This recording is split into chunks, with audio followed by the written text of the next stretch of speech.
Hello, I'm Rex Crandell, a CPA in Walnut Creek, California, and I wanted to cover some of the major items for tax preparation for the year 2020 and the 2019 income tax returns. Presently, we have a higher standard deduction, which was increased quite a bit last year, up to $24,400 for married people, up to $12,200 for single. And what that means is you don't have to have as many itemized deductions, and it's projected that about 95% of the population are going to be using the standard deduction.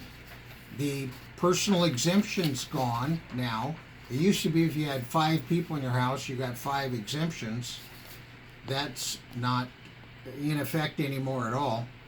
And for small businesses, you can deduct 58 cents a mile for each of your business miles if you keep a good record.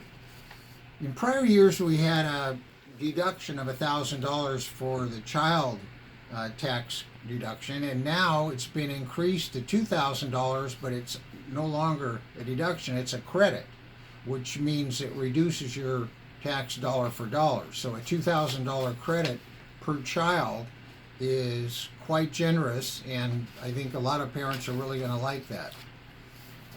Mortgage interest is still deductible.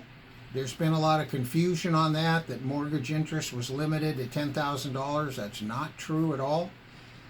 Now you can deduct interest on your home loan without regard to $10,000 up to a loan of $750,000.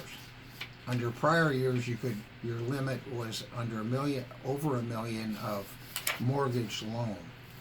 Charitable donations, you can take more. Last year it was 50%. Now you can take up to 60% of your adjusted gross income.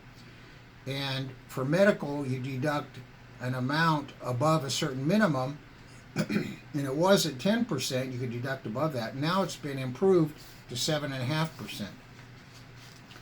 Now, these deductions are state and local tax. You might hear the phrase SALT, state and local tax.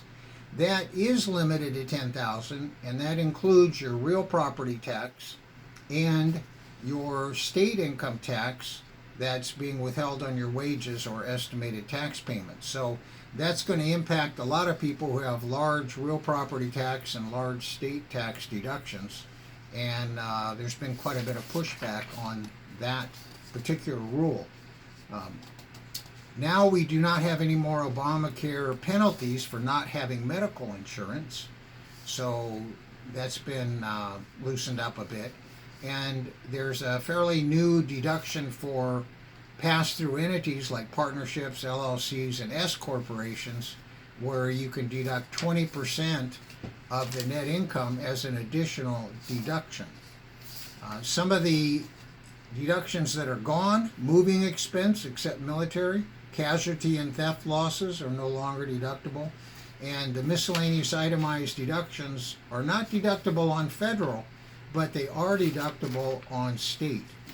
As far as inheritance tax, if a person dies now, they don't pay inheritance tax until their estate exceeds $11 million, or $22 million for a married couple.